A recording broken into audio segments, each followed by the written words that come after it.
hmTV matters.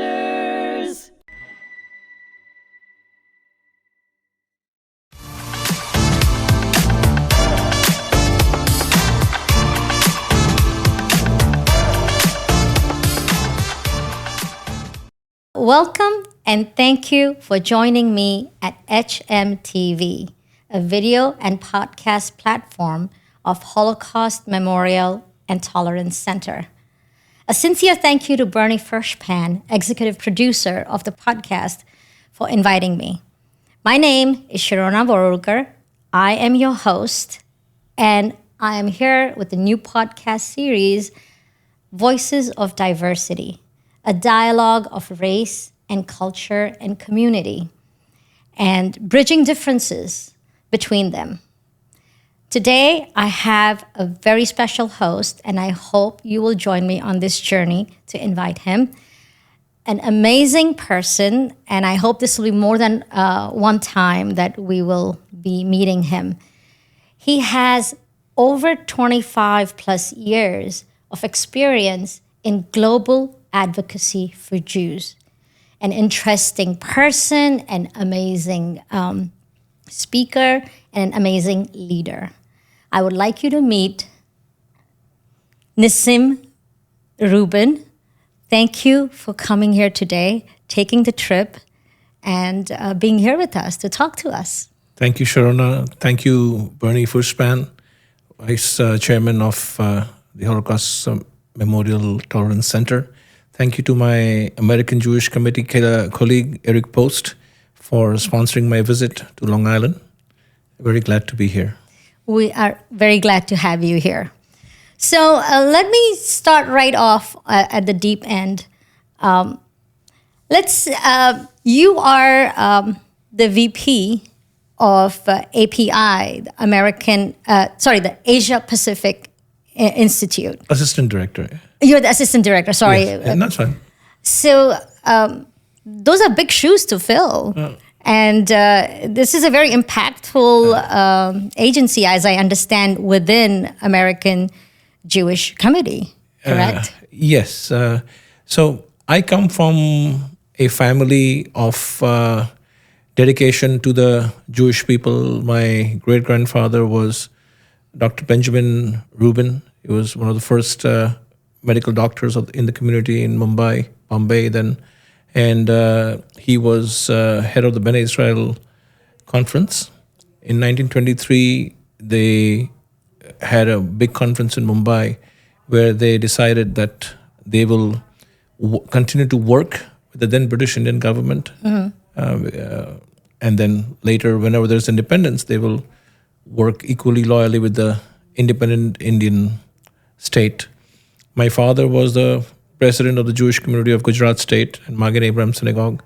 And I continue the family legacy of serving the Jewish people. American Jewish Committee is what we call the State Department of the Jewish People, Foreign Ministry. And one of the top 3 Jewish organizations in the United States, the only global Jewish advocacy organization. And I'm very proud to work at its Asia Pacific Institute, promoting U.S., Israel, and Asian ties with Asian countries and Asian Americans, with a special focus on India and the Indian American diaspora, to whom we belong. Thank you. Wonderful, wonderful. So you basically told us a lot, but tell us a little bit more in depth about what role you play day to day, globally and locally, working through the Asia Pacific Institute. I know you work with the Indian community here and abroad, and also a lot of Asian communities. So please tell us more about it. Sure. So I work with the diplomatic community, reaching out to diplomats from India and other major Asian countries in Washington, D.C. I work with the U.S., engage the U.S. State Department, U.S. Defense Department, U.S. National Security Council on matters related to the U.S., Israel, and Asia engagements. I also work with the diaspora communities. I've gone to conferences of the Korean American community, the Japanese American community, but the Indian American community is the largest among all the Asian diasporas. It's the fastest growing diaspora community in the US, second fastest growing. In 2023 and 24, Indian Americans were the second largest group that became US citizens after Mexican Americans. So 70,000 Indian became US citizen. Yes. Great opportunity for the Jewish community. From what I understand, in the last 25 years, there's a 173% increase. Yes. In the actually the Indian community. Yes. And predominantly it's Hindu, but... Correct. There is every decade the Indian American community, of which all faiths are included, Hindus are the majority. Right. The numbers go up by 1 million.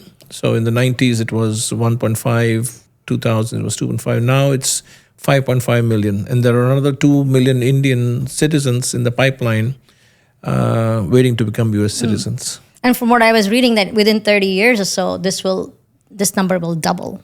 Yes. So that's a sizable amount of population you're looking at. And this is an educated, highly educated population working mostly in technology and similar such fields. So this is, and with a high median family income. So you're looking at a population that's has also a say politically. And so the reason for that is that India is a very noisy democracy, like Israel, like to some degree the UK, but mainly like Israel, parliamentary democracy. Right. So we originate from a country where, democracy and political debate is in our blood. Right. And when we come to America, we feel the need to be politically engaged. And despite our relatively small numbers, we have made significant impacts on both sides of the political aisle. Right. Currently, there are 6 members of Congress, all from the Democratic Party. I hope in the near future we'll have some Republican, Indian American elected officials as well. There are many state elected officials from both parties. There are many Indian Americans in senior positions. I've been here since President George Bush Jr.'s time, and every U.S. administration had Indians at very high level in the administration.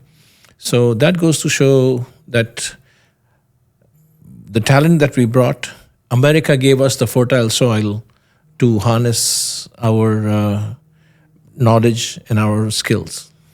And so AJC, especially API, can really, because it's a top-down influence that you bring to the community, you can really influence this community and bring a sense of, it can be a wonderful ally. And it is already historically been an ally, India especially.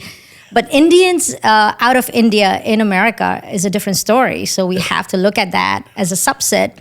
But both these can be wonderful allies to the Jews and the state of Israel. Yes, you're right. That just a little bit of history, that when the state of Israel was born, India was one of the 13 countries that voted no for the creation of Israel because of the political leaders at that time.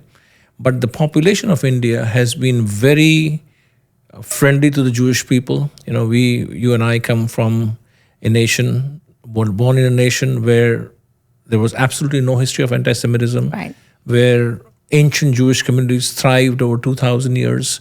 Our oldest standing synagogue in Cochin, part of the synagogue, was built in 1458, still stands in its original form, never destroyed. And the irony is, for many Westerners to learn, is that most synagogues in India are located in Muslim-majority neighborhoods, where never a stone was thrown at the synagogues, even in the worst times of violence in the Middle East. So that goes to show the bonds of the Indian people with our community, both Hindu, Muslim, Buddhist, Christian, Jain, Sikhs. All of us were educated in Jesuit schools in India. So that is something very unique to India that you don't find anywhere else in the world. Right. This is India. There is a bedrock of understanding, coexistence, working together, acceptance. We never faced anti-Semitism. We never faced hatred. We're not only just accepted, but celebrated in the community, in the country, in the region. And so, thank you for bringing that awareness to the show. So, tell me a little bit more about, since we're talking about India growing up without anti-Semitism. Tell me a little bit more about your life journey in India, because you've taken a long, circuitous journey to be here. Yes.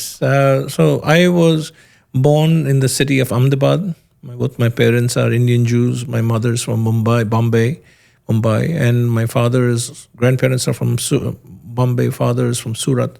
My father came to Ahmedabad to join engineering college, Right. and then joined the Ahmedabad Electric Company and got married. And my sister, me, and my younger brother were born and raised in Ahmedabad in Jesuit schools. And we were very active in the community over generations. There is a synagogue in Ahmedabad, which is today 92 years old. It was built by Mahatma Gandhi's personal physician, Dr. Abraham Varulkar. Right. We were very active growing up, going to community events, marriages, programs, but also Especially the Ahmedabad community, because it's a Yes. very small community, Yes, but it's a Bene very Israel- Bene cohesive Israel, community, correct. from what I understand. And we used to also host visiting Jewish diplomats from the U.S. consulate, U.S. embassy, Canadian embassy, and the Israeli consulate. Right. Because before relations were upgraded with Israel in 1992, the Israeli consul general in Mumbai could only travel to Gujarat and to Kerala and to Calcutta to engage the Jewish communities. He had no permission to go to Delhi and engage the federal government. Wow. So my family and my dad's uncle was a very prominent founder of the zoo in Ahmedabad. Prime Minister Modi Right, named yes. him. Dr. Reuben David in his speech at the Israeli Knesset last month in February. So that means you must be somehow related to Esther David. Yes, so Esther David is my daddy's cousin sister. I see. All right. From my grandma's maternal grandmother's side. Right. Esther David is a well-known Sculptress, but in Ahmedabad an also, artist and also a writer. correct. And Ahmedabad also had one of the top Sanskrit scholars, Right. Dr. Esther Solomon. Right. So her grandson today, her grandnephew is the secretary of the synagogue in Ahmedabad, Aviv Divekar. So she got Padma Yes, Shri, I know him. which is a honor given to people with exceptional abilities by the federal Right. government. So Dr. Right. Reuben David got that honor. Dr. Esther Solomon got that Right. honor. We also, of course, we have 5 English medium schools that are owned and run by Jewish families, Right. including the And Best so family. also in Bombay there are. But that was the Iraqi community, the Baghdadi community. Bombay They had a- majority Bene Israel, and then to a smaller popular extent Baghdadi community. In Ahmedabad, the Prime Minister Modi mentioned the Knesset, the Best family, Right. the Nelsons, Haim's family, Reuben's family. So let me ask you this. You said you went to school in the Jesuits, also Jesuit schools, besides the 5 schools that were Jewish. What was your experience there? Did you ever face any prejudice, ever face any anti-Semitism? Did anybody? No, actually, on the contrary, the Jesuit schools were very welcoming of all faiths. They had regular curriculum from the state. And once a week for the Christian boys, there was catechism class. So we would go to moral science. So Christianity was never imposed on us. Right. And we learned a lot of good deeds that are helpful in our lives. Discipline, Right. respect for elders, also time management. So now, of course, there are many private sector English medium schools. Right. When I was growing up, the Jesuit schools were the best schools in India. Oh, And, okay. when I Right. grew up and worked at the Israeli consulate, I would help a lot of the fathers that I studied under get visas to go to Israel, because they are allowed to go once a year in their lifetime on pilgrimage to Jerusalem. So let me ask you this. You've been in Jewish advocacy, Israel advocacy now for over 25 years. 35 years. 35 years. India, I growing mean, up in India. almost you went 40 from years. being a kid to getting Yeah. into advocacy, looks Yeah. like. So let me ask you this. How has the landscape changed after October 7th? I should start with 1992.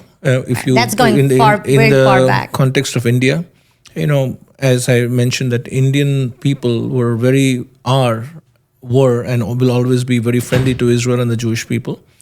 But because of the geopolitical landscape, the Cold War, the government of India at the federal level maintained low-level relations with Israel. Of course, maintaining close ties in defense and intelligence cooperation. But since 92, both the Indian and Israeli sides, and this is across the part, 92 there was a Congress government, Prime Minister Nissim Reuben under the Congress government that established relations. And then Prime Minister Vajpayee from the BJP took it even further. And then and Dr. So there's Manmohan been a Singh. lot more. So the growth, so we have worked the 40 years that we lost in low-level relations. We have worked overtime to bring it to where it is today. And under Prime Minister Modi since 2014, it has been phenomenal growth in relations, both with Israel and with the United States, in defense and also people-to-people ties. Your audience will be surprised to know that India is the most popular destination for Israelis to travel after the army. It is one of the safest destinations, unlike Europe, where if the hotels see an Israeli passport, or if you wear a kippah in the metro, you might be attacked. That's not the case. Never the case in India. That's never the case in India. Yeah, and never the case in other Middle Eastern countries like the UAE and Bahrain, which I have visited through AJC. I would like you to touch on that later, but tell us more about how the landscape has changed with advocacy after October 7th. Have you found that it's been harder to reach out to people, or people are sympathetic now? Because you're looking at world leaders, you're reaching out to world leaders, political leaders, you're reaching out to business leaders. So I can proudly say that after October 7th, and AJC has engaged many communities, but it was the Indian, especially the Hindu American community, that came and stood with us. Always stood in the past, but even so, more so after October 7th. And without our request, they would proactively reach out to me and ask, Nissim, where is the next Solidarity, Jewish Solidarity AJC or Jewish Federation Solidarity event with Israel? They would go and stand with Indian, Israeli, and American flags outside Israeli embassies and consulates this is here in the United States. Oh, that's wonderful. And also in Canada, but especially in the United States. Yes. They would organize events on Capitol Hill and outside the White House, a vigil, a memorial vigil. And this is without any expectation of, traveling with us to Israel or doing business with the Jewish community or something. This is purely out of genuine goodwill for the Jewish people. I will attest to that, because not last year, but the year before that, the Jews of India had their own banner and their own contingent in the India Day Parade in NYC. Yes, we were part of it. Israel Day Parade. Yes. I know, thanks to your leadership. In the India Day Parade, the Israel Day Parade also, but in the India Day Parade, I remember, thanks to your leadership, and you also brought Indian Jews to the annual Hanukkah that I organized at the Indian consulate. Tell us more about that, because that is so wonderful. I mean, it was such a warm,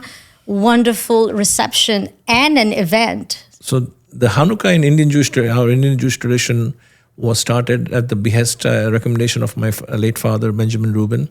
Then Deputy Prime Minister L.K. Advani was hosted by the American Jewish Committee over dinner in Washington, D.C. in 2002. And he mentioned, and Mr. Advani and my dad's cousin from Israel, George Rubin, were benchmates in St. Patrick's School, Karachi, Pakistan. It goes a long way. He recommended to then Ambassador Lalit Mansingh and Deputy Prime Minister Advani, a great way to showcase our Jewish heritage is to organize Hanukkah. My son is coming in a few months and he'll be happy to help. And then, of course, thanks to the mentorship of my wonderful mentor, a lovely, genuine, good-hearted human being, Jason Isaacson, I started working as a fellow at the American Jewish Committee. And my first project was to organize the Hanukkah. Right, and you invited me to the Hanukkah in 2025 last year yes. At the Indian consulate in New York. So tell us about that, because we had such a wonderful ceremony. My parents donated the Hanukkah in Indian Jewish Hanukkah with the diyas, oil lamps. And since 2002, I have helped through the platform of American Jewish Committee. I have organized Hanukkah at the Indian Ambassador's Home.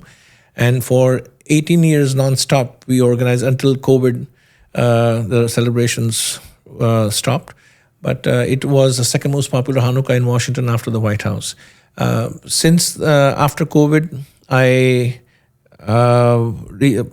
started the programs, and I thought of taking it outside Washington to other cities. Right. So we started organizing the Hanukkahs, same receptions in the Indian consulate in New York, in consulate in Chicago, in Atlanta. Let me bring you to the same celebration. You and I sang the Hanukkah song when we lighted the candles, and it was very interesting what you said. After we sang, and you were reading in Marathi. You were reading the Hebrew prayers in Marathi. Transliteration. Yes, and I was reading the Hebrew prayers in Hebrew. And there were many others who were reading the Hebrew prayers in English. So this was such a wonderful connection and a funny moment during that celebration. Yes, and the Hanukkah is also organized at the Indian consulate by inviting Israeli counterparts. Israeli consul generals or the ambassadors come at events. In Washington, D.C., we have had members of Congress, late Senator Lautenberg, late Senator Joe Lieberman as chief guests. So that goes to show that this trilateral relationship between the United States, Israel, and India is important not only to our communities, but also strategically to our wonderful nation, the United States, for Indian Jews, what we call fatherland Israel, but also to our motherland India. Right. Because as Prime Minister Modi and he mentioned reminded it himself, the Israeli parliamentarians that Indian Jews say that Israel is our fatherland, India is our motherland. Yes. And I would proudly say that America is our homeland, because it is America that gave us this opportunity to not only to harness our talents and be successful, but also to build alliances with sister democracies, Israel and India. Right. So there is so much we can talk about. I mean, there was other things I wanted to ask you about Asian countries, various Asian countries, and because you travel to them and you talk to high-level, politicians and businessmen, businesswomen too, of course. But that will have to wait for, maybe we'll have another episode. I wanted to ask you, and this is something that every Bene Israel will ask another Bene Israel. What is your Kur? So, to our audience, the Kur please explain to us. The village where our ancestors originated from. Bombay, what was now Mumbai, is an island city. And it was... 7 islands. 7 islands. It was built only 200 years ago. Before that, all of us lived in the mainland off the shore coast of Bombay. And the Kur denotes... So we have a Jewish name. So my Jewish name is Nissim. Indians put dad's name in the middle, Benjamin. Yes.